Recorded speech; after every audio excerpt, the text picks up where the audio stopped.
Trevor Canaan. As Laura said, I'm in the School of Architecture, Planning and Environmental Policy, where I'm currently head of school. Um, and we are, I suppose, the biggest school of the built environment in the country of Ireland. We have four subject areas: architecture, landscape architecture, regional and urban planning, and environmental policy.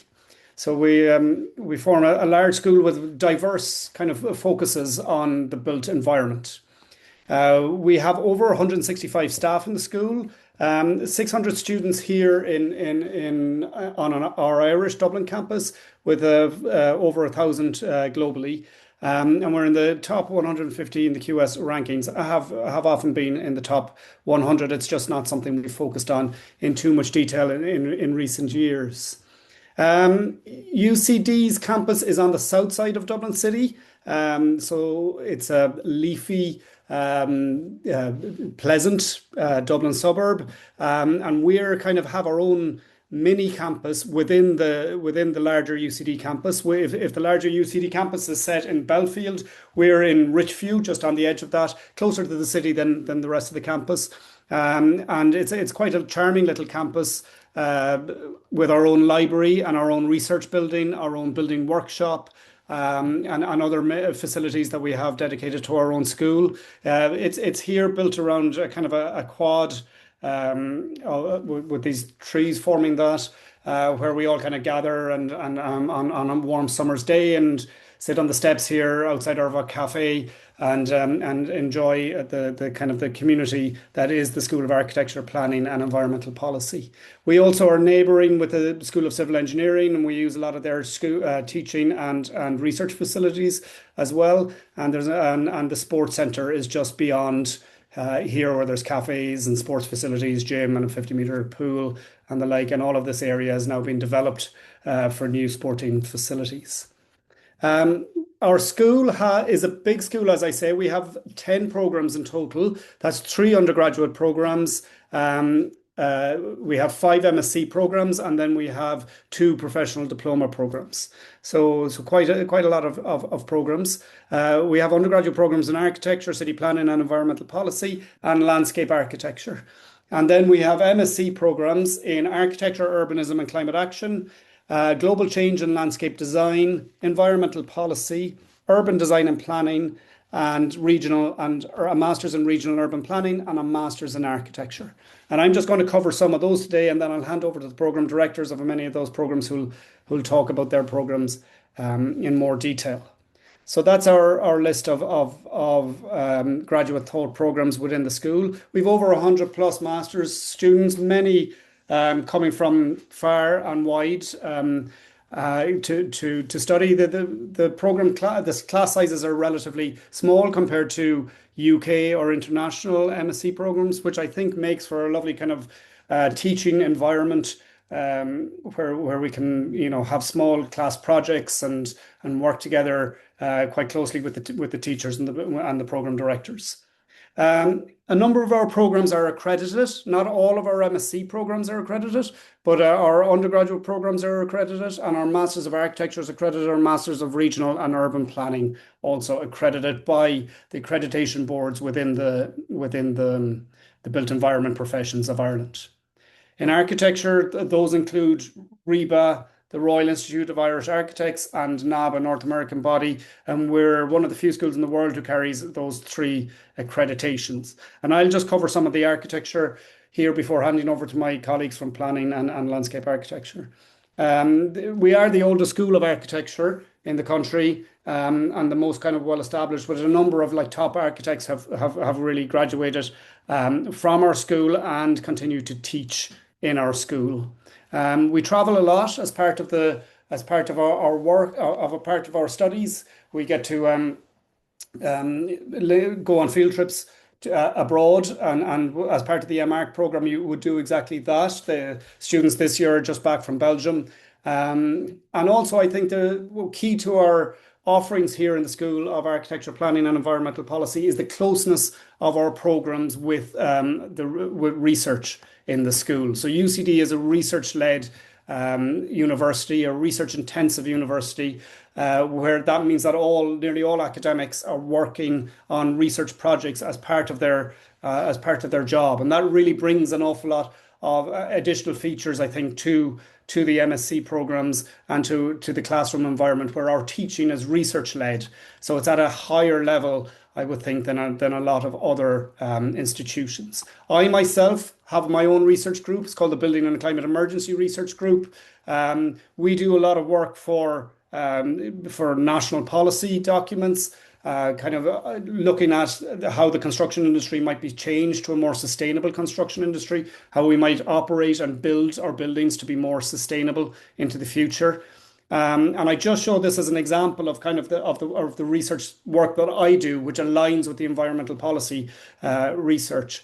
So we do a lot of accounting of carbon emissions. We then bring that to government and present it to government. We work with key organisations within the country, including the Irish Green Building Council and the Sustainable Energy Authority of Ireland. We produce these kind of roadmaps that kind of outline the policy for the country to develop more sustainably. What kind of housing it should develop, what kind of transport it should develop, what kind of buildings and materials it should be using, how we might change standards around concrete and timber use within construction. And then that feeds back, as I say, back into our work within the school, where we run a lot of kind of focused weeks or workshops. This one that I'm showing here is what we called Earth Week, where we had a whole series of lectures and workshops bringing in a lot of like leading people from international places to work on using rammed earth and mud as sustainable building materials into the future. Um, as I say, a lot of our graduates have gone on to head up some of the leading practices within the world, and many of those remain as teachers within our school and visiting reviewers and critiques as well.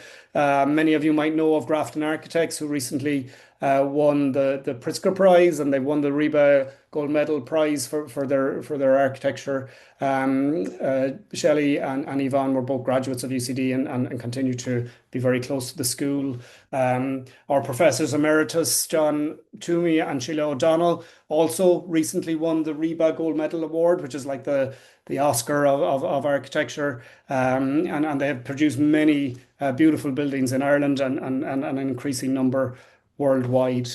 And many of our practitioners are the people who will run our studios, are leading architectural innovators and are prize winners within the architecture community. I myself set up the MSc in Architecture, Urbanism and Climate Action. I'm shown here standing next to my colleague Philip Crowe, who now runs the program. This is the kind of class size that we generally have. It's somewhere between 14 and 20 people, and it really is a lovely kind of study environment. I believe you're very close contact with Philip and I, and now Chiara Coco as well, who's our colleague working with us. And we do a lot of work in the community. We do a lot of project-based work out in the field, and it creates a very warm and rich environment. And a lot of these students have stayed on with us to then continue into research or to work with our partners from research projects, and develop their careers there with the Irish Green Building Council or in Irish governmental roles or consultancies such as Arup or those beyond. And that is the career path for this program. It's generally being subscribed by people who coming from an architecture or engineering or various other backgrounds who are kind of looking to pivot into the world of sustainability, and particularly into urbanism and master planning for kind of sustainable development, and or research careers. And as I say, many of these students have stayed on, and this is the work of a student of mine who's going to graduate. He's from his PhD, hopefully at the end of this year. And that has been a pathway for many, is to come and join the masters and then go on and do a PhD. Our landmark program or within architecture is our Masters of Architecture program. This is an accredited program. So if you come with an undergraduate in architecture with a portfolio, come and meet our program director and present your work, and then You can sign up for the Masters of Architecture program. This will be your part two in your studies. It's a wonderful program with a number of really interesting design studios focused around research work, again, out in the field. Some focused on landscape, some focused on city design, some focused on sustainable building materials, others on housing projects. So you have your choice kind of projects, and you work with academic researchers who will be professors within the school, and also with practicing architects who lead who lead on the practical side of that work. And then we do a lot of field trips as part of that. And this is one that I was on myself recently, which shows a trip to Palma de Mallorca, where we did a tour of some wonderful historical, some wonderful contemporary, and modern kind of architecture. The other MSc program I just want to bring your attention to is the MSc in Environmental Policy. And the extended name of that this year, Laura, is, do you know?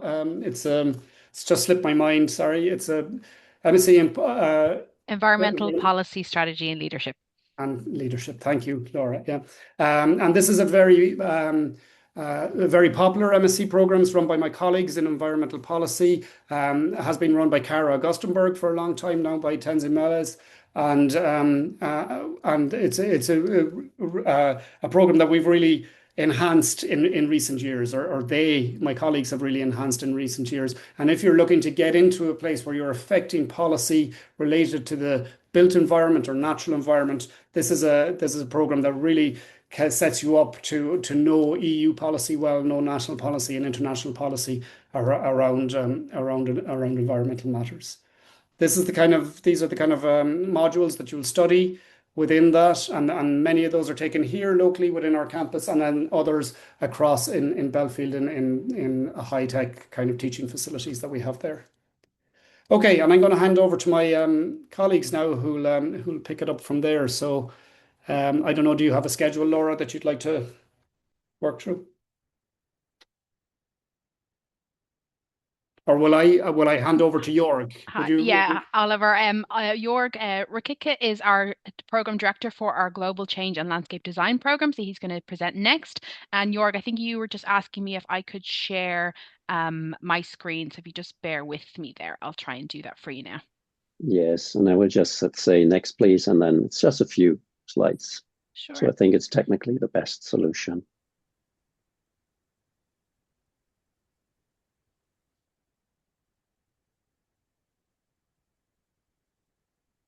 Oliver, if you want to just stop sharing your screen there for a sec.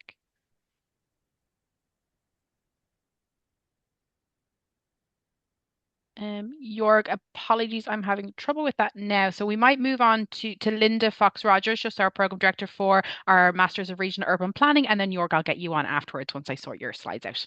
If that's okay. So Linda, I'm going to hand over to yourself. Perfect, thank you. Just bear with me now till I get my slides up. Please let me know if they're not working okay. You're all good. That's great. Thanks, Laura, and thanks everyone for joining. So yeah, my name's Linda Fox-Rogers, and I'm an assistant professor in regional and urban planning, and I'm also the program director of this Master of Regional and Urban Planning, which we kind of commonly refer to it as the MRUP.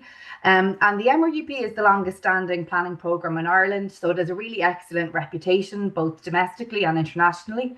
It's fully accredited by the RTPI, which stands for the Royal Town Planning Institute, and that is a professional body that represents the planning professional in the UK, Ireland, but also internationally. And it's what we call a planning conversion degree, which means we accept applicants onto the Masters who want to develop a career in planning, but have an undergraduate background in cognate disciplines like geography, sociology, economics, engineering, and so on. What's novel about the MRUP in recent years is that it's recently been restructured from a 2-year master's to a 1-year program. And these changes are really in response to the growing demand for planners. You can see some of the news headlines there on the screen. There's a dramatic shortage of planners in Ireland, the UK and internationally, and we've restructured our program in response to this. And this has really increased the appeal of the program. It has brought significant time and cost savings. So you essentially can upskill to become a professional planner in a year. And there's also been significant savings with that. So our fees on the 2-year program were previously roughly 17,000 for EU applicants, 42,000 for non-EU, and they've been significantly reduced to 10,700 for EU, and similar savings for non-EU applicants. So that has really driven the appeal of the programme in the last number of years. Crucial as well to the demand for this programme is that planning has recently been announced on the Irish government's critical skills list, again to address the shortage of planners. So this is really testament to the job prospects in the market. Really great employability from our graduates across a wide variety of sectors, including the public sector. A lot of our graduates go into work in local government, but also across a diverse range of bodies in the energy sector, waste, planning consultancies, and so on. We've also seen, to address the shortage of planners nationally, in the recent launch of a national graduate planner recruitment campaign. And this is essentially where local authorities are, in a sense, trying to compete with the private sector to get graduate planners into local government. Again, just kind of indicative of how strong the job prospects are for graduate planners in Ireland at the moment. It's also worth mentioning that we have recently launched a part-time version of this programme. So if you did have commitments and you want to maybe take on this over a longer period of time, we have a 2-year option available for the programme. And applications are now open for applicants with an undergraduate degree in cognate disciplines, and interest in the programme is on the rise. So if you are seeking to do this for the forthcoming academic year, I'd encourage you to get your applications in soon. And then just very briefly, you can look at the programme structure itself in your own time. There's lots of information online, but just to give you an overall view of the structure, we've aligned this into a quite neat structure consisting generally of 3 modules per trimester. And this allows us, we've kind of 10 credit modules, which allows for deeper engagement into the subject areas. In the spring trimester, you'll see that there's options to kind of tailor make your degree for you, depending on your own research interests. And then in the summer trimester, we've the option of students undertaking a traditional research thesis, an independent project, or an internship opportunity in a variety of employment opportunities. So this is really appealing to our graduates. It's a 10-week paid internship, and we've got a growing number of employers. I think this year we've got over 27 employers offering internship opportunities to our planning graduates. So there's some of the key features, but lots more information available online, or if anybody wants to get in touch with me directly about any aspect of the programme that you've questions about, please feel free to do so. Thank you. Great. Thank you so much, Linda. Great overview of your particular program. So yeah, we're going to hand back over now to Jorg. So I'm going to share my screen for you, Jorg, if you bear with. Laura. Yes. I don't know if you've seen my message in chat. I was wondering if I should go next because UDP is also a planning program, so it would make more sense. Sure, if you're comfortable with that, if Jorg, you don't mind going after, if that's okay. Great. So yeah, go ahead, Aura. Thank you. Perfect. So hi everyone, my name is Aura Estrate and I'm the program director for the MSc in Urban Design and Planning. So just to clarify, I hope you can see my full screen. So just to clarify, the MSc in Urban Design and Planning is also a planning program with an urban design specialism. So while many of the features that Linda has presented for MRUP apply here, because many of our graduates would be able to pursue roles in as graduate planners, this urban design specialism is what I will focus a little bit more in my presentation. So here I have also our Ridgeview facilities mentioned by our head of school, Oliver.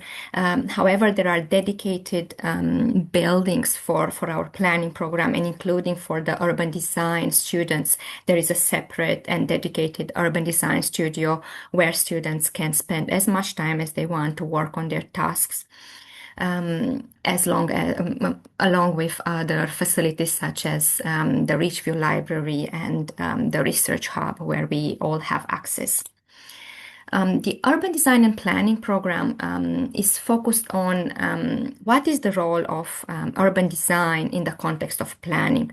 So we envision for this program practice-oriented urban design and planning studios.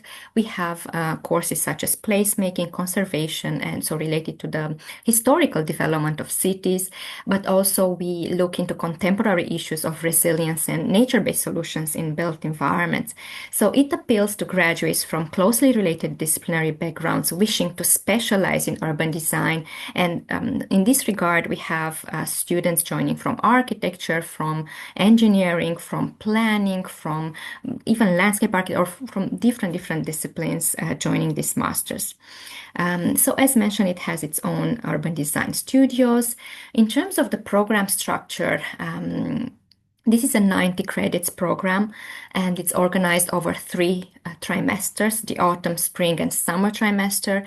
In terms of the content, we have theoretical modules concerning, for example, urban design and street life, urban resilience, and conservation and placemaking.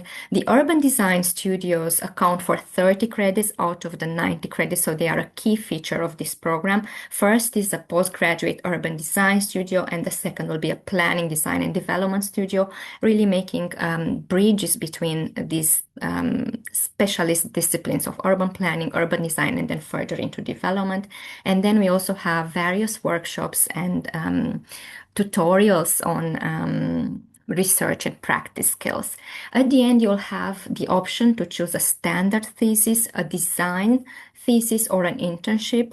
So these are offered on a competitive basis. The internship will put you directly in contact with employers from either the public or the private sector. The design thesis is more applied, so you'll have to develop design boards, while the standard thesis, it's a written piece, very much focused on various research methods. So after you graduate from this program, what could you do? So you could work in various roles at the national or international level. So for example, in the public sector, you could go on to work into local planning authorities, undergraduate planning roles, or you can search for roles with urban design specialism. You can take policy advisory roles, for example, in the Department of Housing, Local Government and Heritage. In the private sector, you can go on to work for planning consultancies as a graduate planner, for multidisciplinary consultancies, private developers, or even further into journalism and media. And if you have an architectural background, you can go on to work into architectural practice or landscape architectural practices where you specialize in urban design. Then in NGOs, you can work for various local and national civil society organizations, as well as, let's not forget about working in research and teaching or policy officers for various institutions. So this is the last slide that I will present for this program, and I just wanted to mention that we have RTPI specialist accreditation, and there are career routes with this RTPI accreditation for students with various backgrounds. So especially those with a planning background will be qualified for full MRTPI membership, but there is also an information of relevance for various backgrounds. So that is it, and we look forward to your questions. Thank you. Great, thank you very much, Aura, on your program as well. So we are going to hand over now to Jörg. So I'm going to share my screen, if you bear with.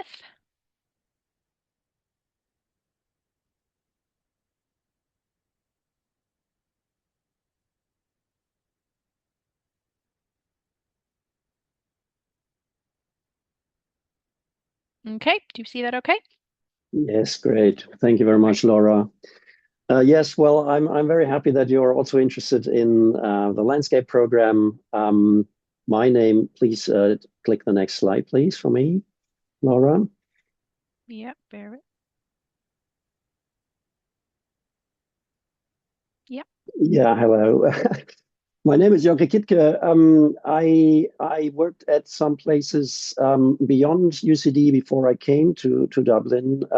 I would like to mention the National University of Singapore, the Wageningen University, and the RMIT in Australia. Next slide, please.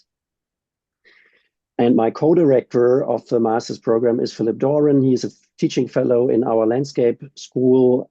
He's also a PhD candidate in the school, APAP, that Oliver Canane is the head of. Next slide, please. We are a big team of teachers, not a big team, but we always teach in a team. We never teach alone. For us, it's very important because we created this kind of teaching team, which allows also vertical studios. We never teach alone. I think it's a very special feature of our landscape program. Next, please. The name Master in Global Change Landscape Design. We not only work on global climate change, but the kind of climate change related changes on global scale. We are landscape designers and landscape architects. Next, please. We are asking our students to show us how to change the world. Next, please. And to put their body where their mouse is. It was a motto of the early Greenpeace gang, and we think it's still very, very valid. Next, please. I like to show this graph all the time because all essential tasks of future landscape architecture are related to this chart. Global warming is not a climate issue. It is a kind of global task that we have to tackle. And we relate it very, very closely to our program. Next, please. And to display it more beautifully, I like to show this here. There is a cooler period, which is in the past, and there is a very warming period, which is in the future. And of course, if we work with the environment, we have to deal with this kind of challenge. Next, please.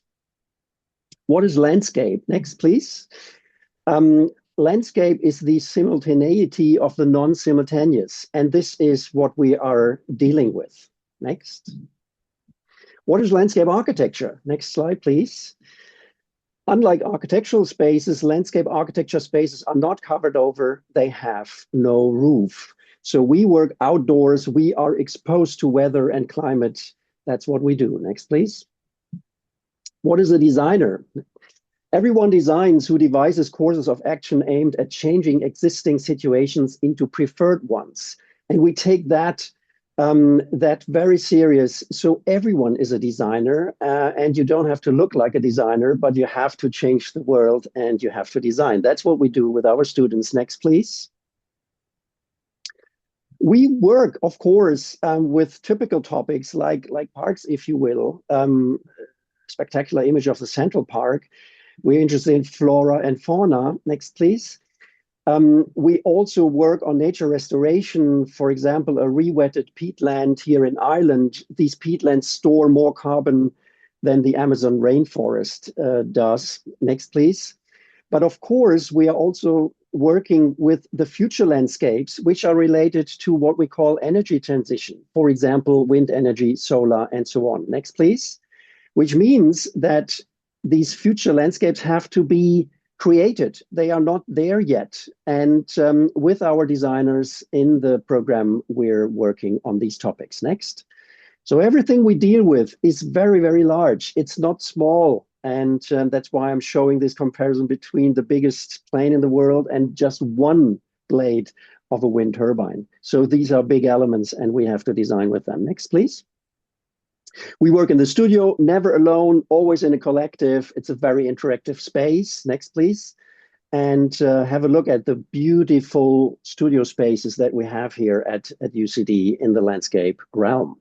Next. I'm very happy to welcome you. If you have questions, we will be there for you later on. Thank you very much.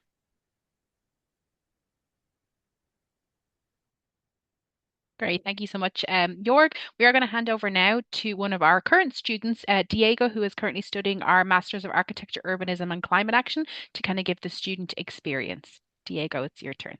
Yeah. Hi, everyone. I'm going to share my screen. I made up the presentation. Just 1 second. Yes, can you see it all right? It's just coming up now.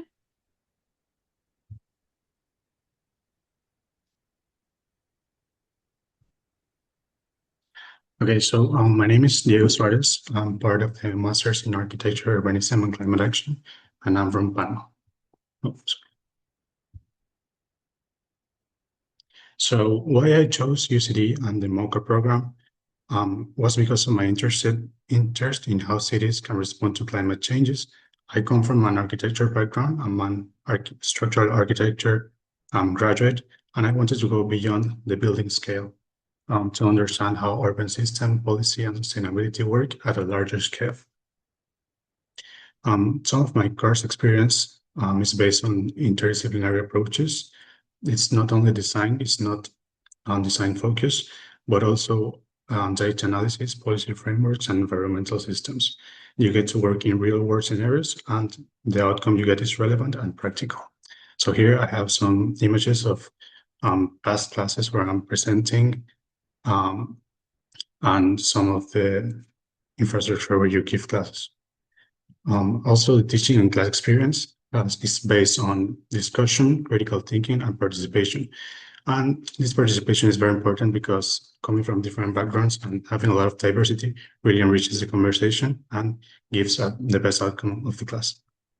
Some of the career goals I gain are technical tools such as spatial analysis and research skills, also soft skills. In this image, you can see a workshop we worked on in January in a real Dublin community called Dundrum from the class called Geodesign for Urban Futures. And here I am explaining and trying to iterate a table based on a collaborative planning approach.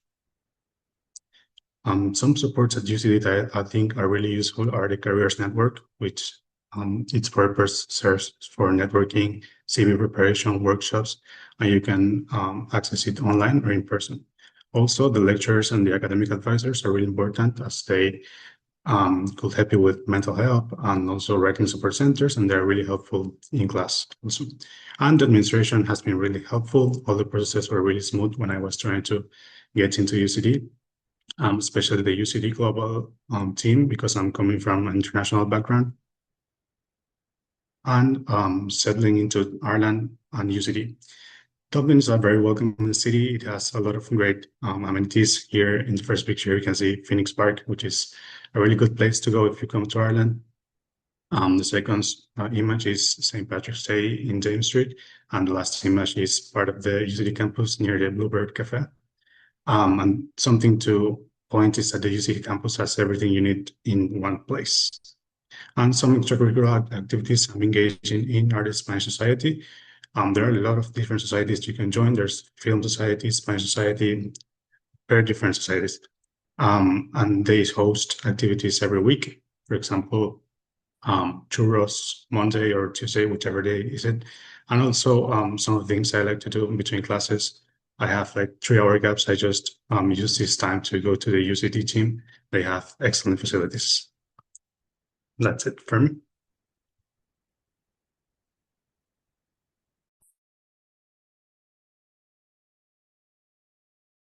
Much, Diego. So that's all our speakers that we have for the session today. Thank you to all for your great insights into your program, and Diego for your experience as a student. So we are going to move on now to a bit of a Q&A session. I see some people have started typing questions in the Q&A box, which is great. So we will get through as many as we can in the time that allows. Just to highlight that if your question relates very specific to your application that you have made, my colleague Katie will be putting or has put up my email address and her email address in the chat. So if you could just reach out to us after the session today if your question relates specifically to your application, and then make sure to send your application ID along with that email so we can check out your application. And also apologies, there was someone meant to be on the session today related to our Masters of Architecture, but they couldn't join us today. So if there's any very specific questions that we can't field today, again, we can liaise with you after the session today. But we have had a couple of questions come in, so I'm going to do my best to go through them. Let's see. So there's a question, or for yourself, in relation to the Masters of Urban, for Linda, Masters of Urban Regional Urban Planning. What is it says that the program is accredited, as you mentioned, by RTPI, but not by the IPI. Does that have an impact on employment prospects for students interested particularly in staying and working in the sector in Ireland post-graduation? That's a really good question. We haven't applied for IPI accreditation yet on the program because the IPI have recently updated their educational guidelines. But we are fully RTPI accredited, as I've said, and we're very confident that the employability of our students has not been impacted in any way by not having dual accreditation. In fact, the interest and demand in the programme continues to grow year on year. So it's not been an issue. And only yesterday we actually had our external examiners in, one of which is a private practitioner and a key employer. And she said also that the lack of IPI accreditation is certainly not a concern of hers or in the industry. So we're very satisfied that the RTPI accreditation satisfies the needs of the programme and is more than adequate for employability as well. But happy to liaise more directly with that person if they'd like to engage with me separately offline. Great. Thank you so much, Linda. And my colleague has just put a link to two upcoming webinars as well that you should be aware of. Supporting non-EU students who require visa and accommodation are listed in the chat as well. And then just to highlight, if anyone is on the call who is specifically interested in our Masters of Environmental Policy, Strategy and Leadership, we do have a separate webinar on that happening tomorrow at 3 p.m. Irish time as well. So I might get my colleague Katie to pop the registration details for that if there's anyone on the call today who is interested particularly in that one as well. Jörg, there's a question here for you related to obviously your program, Global Change and Landscape Design. Are the work placements at the end of the program arranged through the companies or just the UCD support students, or how does that work for students on that particular program? Yeah, thank you for the great question. Part of our program is that we have, we don't call it work placement, but it's kind of internship. So the third of the 1 year is working in practice. And of course, we help. UCD has a great kind of help system for these kind of arrangements. But you also can find your own place. So we call ourselves global. So it can be a global opportunity. And the great thing is, once you are working in practice, and you do well, which we assume, then you have a very, very big chance to stay on. And I find that a very attractive part of our program. Thanks for the question. Okay, thanks, Jörg. This isn't a question about a particular program, but just maybe someone who is interested in career prospects from programs within this particular department, that a student who doesn't have a specialization in architecture, but maybe has other specializations such as climate assessment, environmental management, etc. Do you think they'd face disadvantage in terms of job opportunities, or what are the job opportunities for maybe with someone with that particular background, if anyone wants to jump in? What was the background again? The special background? They said they didn't have specializations in architecture, but they had other specializations in climate assessments, environmental management. They mentioned specifically. Yeah, I suppose they're just looking for the general landscape of Ireland for that area. These are highly sought after people, and because the tasks of the future are related to these kind of fields. And I mean, whatever you study, but you are qualified to study with one of the programs, and out there the people and the employers and institutions are waiting for people with exactly these kind of backgrounds, particularly in the future. Yeah, right. And with regard to the architecture masters, I think, Laura, the differentiation will be not for the MArch, because I think you do need an undergraduate in architecture in that case, but for the MAUCA program, the Architecture, Urbanism and Landscape Climate Action, we have in the past had students without an architecture background, and by choosing your option subjects kind of you can avoid those subjects where where you would have needed a background in architecture, I think, Perfect. And then again, not particularly related to a specific program, but is there research opportunities for students in the department that they can pursue alongside their studies? So maybe like research assistant roles, maybe specifically? So again, within certain of the programs, and I can particularly talk from MAUCA in this case, in the third trimester, it's what we call a linked research project. So you either go out and link with an employer, or you do a standard thesis, or you link with a research project within the school. And a number of students who have thought they wanted to pursue the research project option have started working out with the research group in advance of that on hourly paid contracts. Great, thanks, Oliver.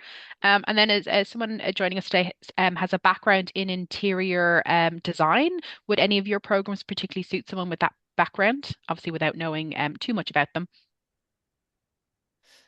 I mean, Well, yeah, go ahead, sorry. Georg, sorry.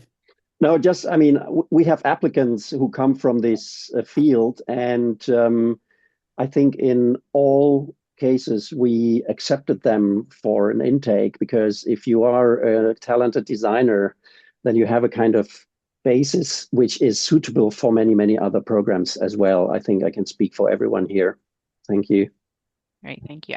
Katie, I might just jump to yourself just in relation to the application process for students who are interested in some of the programs that they haven't made an application yet. What is the next steps for someone who's been on the call today and wants to make an application? Yeah, well, firstly, I would say don't delay, because we're reaching capacity in a number of our programs. It's a really straightforward online process, ucd.ie/apply, or go to the relevant program page and hit apply. And once your application is in, we will review it. We are at peak period right now, so if you do your application and you want it seen too quickly, just drop me a quick email and I'll pop my email in the chat in a moment, because I'll make sure it's been looked at, particularly if you've attended today, and then you'll either get an offer, a conditional offer, which you can then either accept or not, as you may choose. Great, thanks, Katie. Linda, I'm going to jump to yourself just in relation to MRUP. Since the program has changed from a 2-year course to a 1-year course, how intense is this year that the students are going to do? And should a student expect to be doing lectures kind of 5 days a week, 9 to 5? Can you give them an example of what that might look like for students? Yeah, I mean, it is obviously a fast-paced program. I should say that whilst it has changed from a 2 to a 1-year program, in essence, what has happened is it's changed from 120 credits to 90 credits. So it's roughly, a quarter reduction in credits, even though we've condensed it into 1 calendar year. The redesign and the restructuring of the program, as I kind of alluded to earlier, we've decided to go with fewer numbers of modules that are more heavily weighted, and I think that really does assist with issues of over-assessment and duplication, which may have been a feature on previous iterations of the program.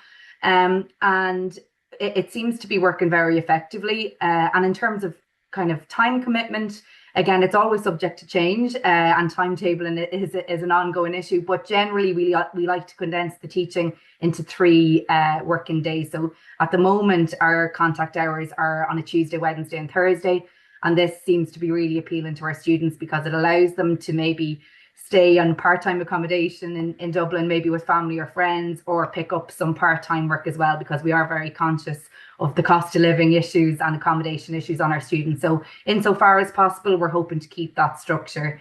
But again, I can give an indicative timetable from this year and so on for that student if they want to learn more. Perfect, Linda. And just sticking with yourself in relation to the summer internship module, do students have to find their own planning internship and complete with practice-based projects to earn this full credit? Or is it something that they will be assigned an internship? How does it work for students? Yeah, no, we manage and kind of coordinate that process very carefully, because we're fully RTPI accredited. We want to keep control on the situation and make sure that all of the employers on our program are vetted, for want of a better word, and make sure that students are going to be given appropriate work experience during that internship placement. So I'm actually the coordinator of that module, and it takes a lot of work, and we liaise with various employers. We gather their interest, and then we essentially match students to employers based, as Aura said, on a competitive basis. So the fairest way to do that is based on GPA performance in the first academic trimester. But we'll also look at the matching or the allocation process in terms of logistics, because obviously not all students can get to various employers. So we very much coordinate and match or assign students to employers on a competitive basis. But similar to Jorg as well, we also look at students potentially self-sourcing their own opportunities if they have existing connections and so on. But we just do have a caveat that they need to be approved by us to make sure that they're up to standard as well. So a lot of input from us, but we're also always open to expanding new opportunities as well. Great, thanks, Linda. And then just one more question for yourself is in relation to the cohort. How big is your class size for MRUP?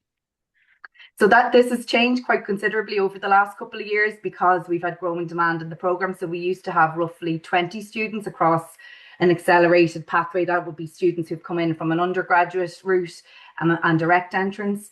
And we're seeing growing interest in the programme. So roughly now the class size on MRUPs is in and around 40 per year, which is great to see, and it's testament to kind of the demand in the programme.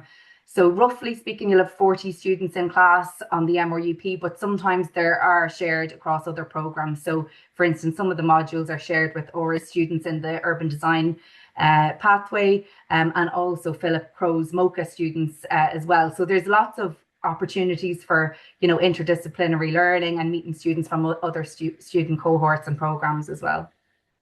Perfect. Thank you so much, Linda. Oliver, if you don't mind, if I ask you just in relation to career paths and career opportunities from students who are finishing with our architecture, urbanism, and climate action program. Yeah, the number of different career paths, I guess, Laura. Primarily, we've seen kind of students go into work with kind of consultancies, like our engineering consultancies, architecture consultancies, or bigger practices in architecture, who are kind of setting up a sustainability wing, or who are, looking for people with life cycle analysis, embodied carbon knowledge, that kind of knowledge and skill set. And bringing them in as kind of sustainability architects and to lead on their kind of sustainability sides. A lot of students have worked on city master planning, and that kind of work in Ireland and in the UK and abroad. A number of other international students have gone back to take up roles in government departments and things like that in their own countries. So there's a wide range of possibilities, really ranging from the conventional to the kind of the quite out there, I think, Great, thanks, Oliver. And then, there was a question about your program and the career opportunities or career paths that kind of come out, and if you have any examples of what students have gone on to do post graduation. Yes, I mean, I would need an hour to list all the opportunities which result when you're studying landscape and environmental design, if you will. Of course, consultancy is a growing business, so the jobs are bigger now. That's why we also tackle bigger tasks. It's not only the small landscape architecture office, but it's big consultancy firms and also environmental consultancy. But there are many other institutions. I mean, all the local governments are looking for people who are specialists in public space, in landscape quality, environmental quality. There are also international institutions which are looking for people. I did a lot of work in underprivileged societies or communities, down to refugee camps, and even those places have to be properly designed. So it's a long list. And what I can say is that there is a high demand. We don't deliver enough graduates worldwide to cover this kind of demand of people. Perfect. Thank you so much, Jorg. There's just one other question here related to the MArch, the architecture and architecture license internship and stuff. So I might touch base with that particular student after the event today, just to get you an answer to that particular question. And I know Katie is answering the question about the language requirement. But other than that, we've kind of answered all the questions that we've been given today. So I think we'll end the webinar there. And before I wrap, just to let you know, if you do have any follow-up questions after today or like additional resources, please do not hesitate to reach out to us. Katie and has put her email address and my email address in the chat there. And then just to thank you all for your time today, your engagement, your questions, and a big thank you to our speakers for the insights into your programs. We really appreciate that. And enjoy the rest of your day.